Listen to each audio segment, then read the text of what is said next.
I had little social or romantic experience when I entered into an arranged marriage. The man I married was the son of a small to medium-sized company's president. My family also owned a small business with a few dozen employees. Our parents probably met somewhere and, realizing they had children of marriageable age, arranged our meeting. I lost my mom when I was young, and my dad raised me alone. Being an only daughter, he was concerned about my future and somewhat forcefully arranged the marriage. As for me, I was shy and not very good at making friends. After graduating high school, I started working at my dad's company. I had no part-time job experience and never went out at night. I wasn't interested in romance, so the idea of an arranged marriage actually suited me. I had a crush during my school days, but never dated anyone. The only men I interacted with were my dad and the male employees in their 40s at our company. Having almost no experience in love, I thought I couldn't possibly get married. However, I was lucky to have this arranged marriage opportunity, and I wanted to put my dad at ease, so everything went smoothly and led to marriage. My husband was 3 years older than me, but looked much younger. He also joined his dad's company after high school and was expected to become its president. The business was doing well, and, as it turned out, he was quite my type. I fell for him at our first meeting but couldn't make the first move. To my surprise, he proposed during our second meeting alone. Overwhelmed with joy, I happily accepted. And so, after just 2 meetings, we got married, and he became my husband. Our married life began in his parents' home. He wanted to stay close to observe his dad's work, as he would eventually take over the company. I moved in with my husband's parents as per the arrangement. My in-laws were delighted that I could live with them, which I knew would reassure my dad. But this feeling was short-lived, starting from the second day of our marriage. I lost my mother when I was young, so I can do all kinds of household chores. Well, I thought I could. That morning, as I went down to make breakfast before my husband woke up, I found my mother-in-law, Grace, already awake. "Oh, good morning. You're late. Have you cleaned the entranceway yet?" I was surprised. It was only 6 a.m. "I'm sorry, I'll quickly clean the entranceway," I said, rushing to sweep the front door area. So, cleaning the entrance is a morning routine in my husband's house. I resolved to wake up earlier from the next day. Then, I prepared breakfast for 4, but my husband didn't come down for until 7 a.m. Instead of eating right away, he lay on the sofa watching TV. "You should first serve coffee and the newspaper when your husband wakes up," Grace said, while eating her breakfast, startling me. "I apologize," I responded, handing my husband his coffee and the newspaper. He didn't even look at me, just drank his coffee and read the paper. I really need to learn more. I reflected on my lack of experience and tried harder from the next day. Initially, I attributed Grace's constant nagging to my inexperience and followed her instructions. Eventually, when our daughter was born, I had to juggle childcare with everything else. Grace never interfered in household or childcare matters, continuing her relentless criticisms. I kept telling myself it was due to my immaturity. One day, unable to bear Grace's constant complaints, I appealed to my husband. "Grace criticizes me every day. I can't stand it," I said in tears. However, my husband dismissed it. "It's your fault," he said indifferently. Feeling like I was about to break, I said, "I know I have my faults, but Grace goes too far. She uses me as her outlet for stress. I want you to talk to her." I was on the brink of breaking down, mentally and physically. But my husband's response was shocking. I married you despite your immaturity. Mom is trying to make you a proper adult. Can't you see that?" he retorted angrily. "Even so, Grace's behavior is excessive," I argued. Suddenly, he became calm and said, "If you speak ill of Mom, let's get a divorce. Go back to your parents' house." He left the room. I couldn't comprehend his words at first. But as I calmed down, the reality of his words and the thought of divorce crossed my mind. Anticipating Grace's intervention, I decided to return to my parents' house for the time being. The next day at my parents' house, I received divorce papers from my husband. I resolved to go through with the divorce. However, my dad opposed it. He must have been upset about his only daughter getting divorced so soon. I explained the situation earnestly, but he only advised me to endure. Now that I think about it, Dad was always lenient with his mother, but strict with Mom. Perhaps he was also concerned about appearances when his daughter returned home after a divorce. In the end, Dad took me back home, where I apologized to my husband and Grace, and things went back to how they were. But since then, Grace's criticisms escalated. One day, as I was busy with household chores, "Coffee," Grace said. Surprised, I replied, "Yes," and served her coffee. It was the first time Grace had asked me for something, though my husband often did. I usually did the cooking, cleaning, and tidying up, but had never been asked to bring coffee or anything else. Maybe she's tired?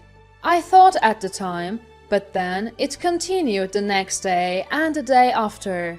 "Coffee, newspaper." She would just sit on the sofa, not moving at all. I started wishing she would do these things herself, but then, during a meal, "Oh, today's seasoning is too strong. Are you trying to make us sick?" she said. I replied, "I'm sorry, I'll remake it." But she said, "No, it's okay. It would probably be the same anyway," eating her meal while clearly complaining. I had been criticized for my seasoning before, but this time she added spiteful comments. I was a bit angry but could only apologize. "I'm terribly sorry. I'll be more careful in the future." I apologized again. My husband and father-in-law, Daniel, seemed unconcerned, laughing while watching TV. Only my daughter looked at me with concern. Honestly, I didn't want her to see me being scolded. That's why, even when Grace criticized me, I would just say, "Understood," and try to ignore it. But perhaps that bothered her. Her criticisms began to extend to my daughter. "It's the parent's fault if the child doesn't have manners. Since the parent lacks manners, the child becomes ill-mannered too," she would say loudly in front of my daughter. That was too much. "Please, Grace, could you speak a little softer?" I asked, but she became hysterical. "You're the one who raised her that way. I'm just trying to teach her properly, and you're making me out to be the villain?" she screamed. Even my husband finally noticed and asked, "What's going on?" But when I explained, he said, "Well, you can't blame her," defending Grace. From then on, Grace would call me over for any little thing and berate me. In my younger days, I thought it was my inadequacies that upset Grace. Now, I realize it's different. She just wants to torment her daughter-in-law. Realizing this, I gradually started to feel a sense of disgust towards Grace. However, as long as we lived together, I had to see her face every day. Whenever I mentioned wanting to visit my parents, "Planning to neglect your duties here? You've become quite presumptuous," she would complain. Fearing her complaints if I went back home without permission, I hardly ever returned after getting married. During this time, my real dad passed away in a traffic accident. It was so sudden that I was in shock, but I couldn't listen to Grace's nagging anymore and rushed to my family home. I was too busy to remember what happened next. My dad's business collapsed, unable to recover after his sudden death. The company's lawyer, a friend of Dad's, handled all the paperwork, allowing me to stay beside Dad's portrait. Then, unexpectedly, the lawyer informed me of an inheritance from Dad. Being an only child, some real estate was left to me even after paying the final salaries to the employees. Despite my limited contact with him after marriage, Dad had always been concerned about me. Mixed feelings of happiness and regret for not being able to return home earlier overwhelmed me, and I couldn't stop crying. The inheritance amounted to a substantial sum of $1.2 million. I was surprised by the amount, but my husband's reaction was even more striking. He accompanied me to hear the will, unable to hide his delight even though it was right after Dad's death. His mind seemed entirely preoccupied with the inheritance. I looked at him and felt the same disgust I had for Grace. He had ignored my struggles with Grace, never helped with childcare or Daniel's company, just idly spent his days at home. I vowed to myself, who says I have to give him the inheritance? And began to contemplate a plan. As expected, when everything was settled and I returned home, Grace was waiting. Instead of her usual complaints, "You must be exhausted, take some rest," and she spoke to me in a way she never had before. In the decades since our marriage, I had never once received words of comfort from her. I was speechless at her sudden change, but her next words made everything clear. "By the way, I heard your dad left you an inheritance." I realized then. Grace was after my inheritance. I realized that my feelings had progressed from anger to hatred. Trying to hide my emotions, I calmly said, "Yes, that's right," while suppressing my loathing. "We'll be busy now. Our company needs rejuvenating." Grace mentioned eyeing my inheritance as a means to revitalize their business. The fact that she could discuss such matters so soon after my dad's passing shocked me. "Yeah, the car's been acting up lately too." My husband chimed in, clearly in a good mood. The thought of both Grace and my husband talking like this intensified my hatred. Sensing something was off, my daughter suggested, "Mom, let's take a break," and led me to our room. Thanks to her, I managed to escape the situation. From then on, Grace stopped her nagging, and she and my husband would excitedly discuss plans for reviving the company and look at catalogs for new cars. I suppressed my hatred as I went through each day. In a bold move, they even appointed my husband as the president of the company. He began spending lavishly, giving bonuses to employees and investing in new equipment without restraint. The employees, initially puzzled, soon praised the new president as they benefited from his generosity, and the company buzzed with new life. Even our home gradually underwent renovations, with new appliances for household chores. For a moment, I thought that maybe, if life continued like this, free from criticism and relatively peaceful, it might be bearable. But when I thought of decades of mistreatment and the way Grace and my husband were using that inheritance as if it were their own, my hatred returned, stronger than ever, and I knew I had to execute my plan. The day to put my plan into action arrived. That day was the company's recreational trip. They had never mentioned such a trip before, but this time they decided to take all the employees. Of course, I was not taken along. My husband and in-laws left cheerfully.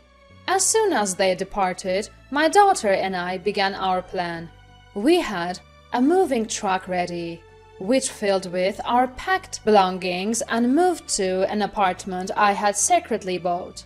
After Dad's death and my return home, my daughter and I had discussed and decided to buy an apartment to live in, just the two of us. We had slowly acquired furniture for our immediate needs. Previously, Grace's watchful eye would have made it impossible for me to live freely. However, recently she had become more outgoing, and when I went out, she didn't complain but saw me off without a word. I had been shopping with my daughter for furniture and appliances for our new home. She surprisingly agreed to the plan. Typically quiet and reserved like me, she rarely spoke at home, only discussing her school life occasionally. She had always known about Grace's bullying and had supported and defended me. Grace's mood swings often affected her too, which is why she agreed to the plan. I had been mostly forbidden by Grace to go out with my daughter, as she claimed it would neglect the household chores. Now, being able to shop together and visit apartments, I felt truly happy. My husband and in-laws, unaware of this, must have been enjoying their trip. I regretted that I would not be able to see their surprised faces when they returned the next day. And then they came back from the trip in high spirits. I don't know what happened after that. The day after they returned from the trip, I received an angry call from my husband. "What are you doing? Where are you?" he shouted. "I can no longer live with your family. That's why I left the house. My daughter is with me," I calmly replied. "I've been supporting your immaturity all this time." His words confirmed he had always looked down on me. So, he never said or did anything, even though he knew Grace was bullying me. I regretted not seeing his true nature despite years together. But now, I feel no affection for my husband. "I won't accept this," he keeps saying. "You are now a stranger to me," I replied. "What are you saying? We haven't even signed divorce papers." He laughed, but I had the last laugh. "You had gave me the divorce papers, remember? Grace's name was even written as a witness." In fact, I had the divorce papers. Previously, when I was driven out of the house, the divorce papers had been sent to my parents' home, and I kept them hidden instead of throwing them away. After Dad died, I had filed the divorce papers as part of my plan. In reality, we had been strangers for a long time. His response was silence. Then I heard Grace's familiar voice. "Do you realize what you've done? This is a crime." Grace's voice, always scolding me, echoed in my ears. I calmly replied, "It's not a crime, Grace. You were the witness on the divorce papers." "That's a story from the past. To bring that up now!" Grace shouted and hurled insults at me. "I've endured your constant nagging every day. Even when you gave me divorce papers, I tolerated it and continued to live. But now you're using the inheritance Dad left me for various expenses, aren't you?" "Well, that's—" Grace tried to make excuses, but I interrupted her. "I'm done with that kind of life. Fortunately, there were the divorce papers. Since they were never filed, I went ahead and submitted them. Is that a crime?" Grace was speechless. I concluded, "Thank you for everything. I'll be living with my daughter now. Take care of yourself," and hung up. That marked the end of a long period of revenge. As I expected, my ex-husband and former in-laws faced consequences. The money spent on reviving the company, buying new cars, and living lavishly turned into debt, and eventually the company collapsed. They apparently couldn't repay the money and even had to sell the family home. My ex-husband, Unable to find stable work, resorted to part-time jobs. Grace turned to alcohol and was eventually hospitalized with suspected dementia. As for me, even though I have the inheritance Dad left, I didn't want to take it easy and instead gained experience working part-time. Having married through an arranged marriage and living without any knowledge of society, it was tough at first, but now I enjoy the satisfaction of earning my own money and my days are fulfilling. My daughter secured a job and is busy working. Having married through an arranged marriage and endured many hardships, I want her to experience life, find good opportunities, and choose a partner that suits her. I'm now living life for myself, enjoying it in a way I never did before.